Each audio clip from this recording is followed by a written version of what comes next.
Hey, okay, well, review time again today, and I thought I would review the 2022 found footage movie Mr. Creep by Isaac Rodriguez, the writer-director responsible for Last Radio Call, which I reviewed here on the channel a little while ago, and which incidentally did very well. My thanks to everyone who tuned into that, and everything I've done before and since, of course. Okay, so what we have here is basically your common or garden found footage movie. We have a handful of film students who decided to do a project about a serial killer whose reign of terror was supposedly covered up by the local town because they didn't want to scare the population. Understandable. But I'm not exactly sure how that would work, given that this guy, Joe Yates, killed around 200 people. So surely someone would have noticed, and even if they somehow didn't, someone from the police would have leaked it. A crime of that size was always going to come out somehow, I would imagine.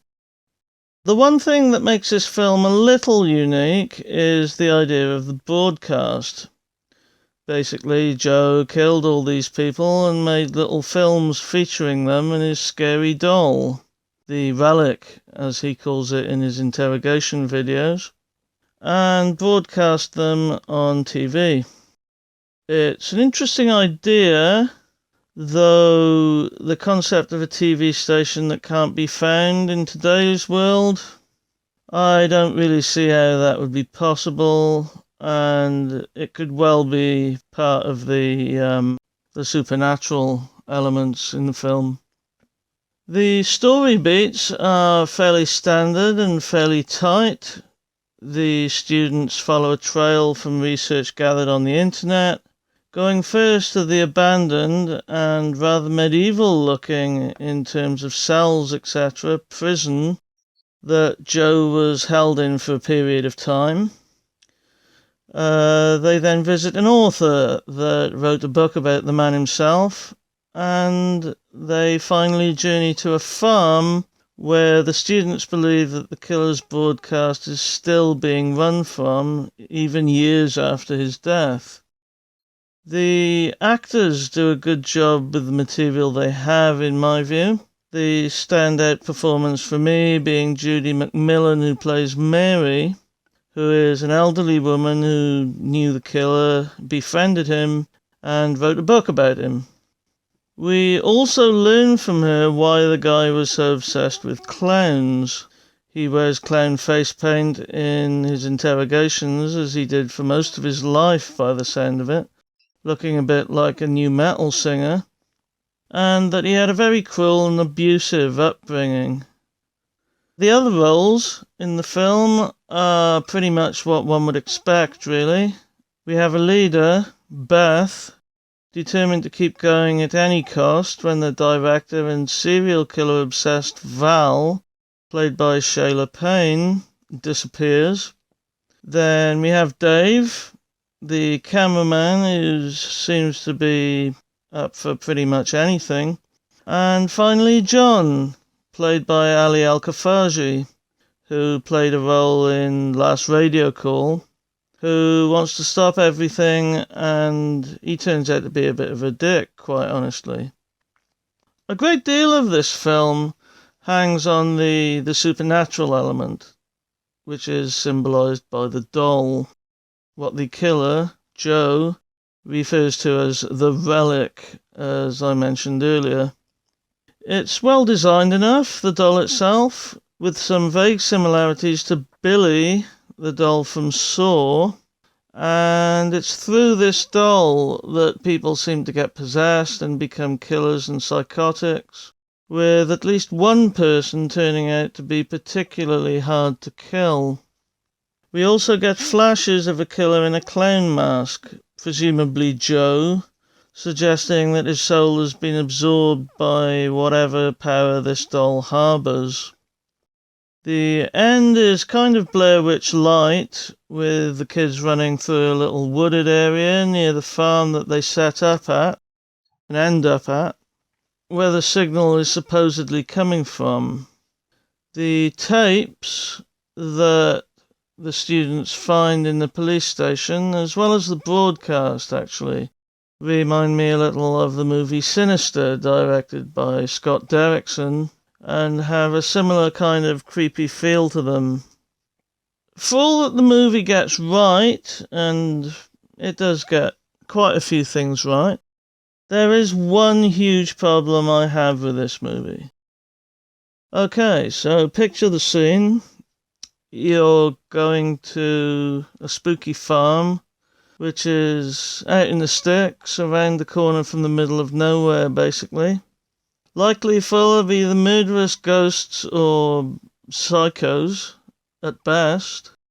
And you don't take walkie-talkies, or radios, or phones, or even something like a bullhorn to speak to each other through when you split up and get lost.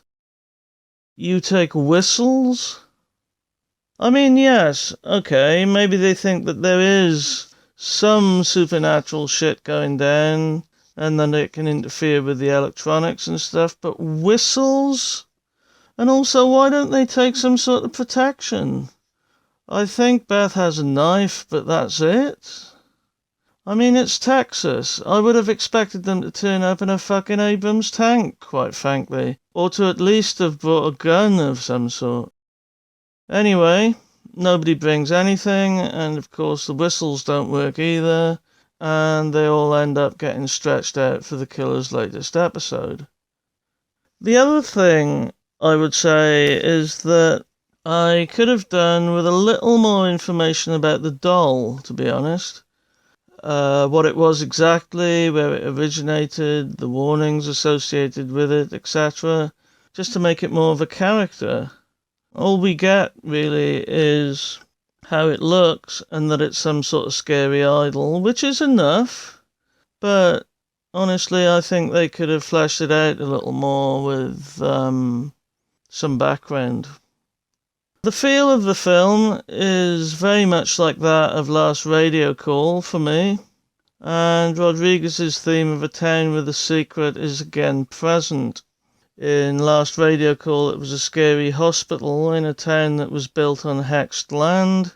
Here, it's a serial killer with a possible link to the supernatural that, for some reason, the local police think they can keep secret. There's a definite Blair Witch vibe going on here too, with the film students, poorly shot film, truth at all costs, etc. And as I've mentioned, the footage they find along the way is reminiscent of Sinister from 2012, at least in my mind. Personally, I prefer Last Radio Call as a film, but there is certainly value to be found in this one too, not least that the runtime is an hour and 6 minutes, which allows the story and the situation to not overstay its welcome, and also that Mary is a particularly effective character, I think. So, in conclusion then, if you like short, low-budget found footage horror that doesn't really break much new ground, but which is competently made, written and acted, check this out. You will probably get something out of it, and if you don't, it's only an hour long, so you won't have to spend too much time with it. It's on, or at least I saw it on Amazon Prime. However, if you don't like found footage or low-budget horror movies, or low-budget found footage horror movies, I don't think this is going to convert anyone, which I guess is fine. I mean, it's not really there to do that at the end of the day, it's just a film.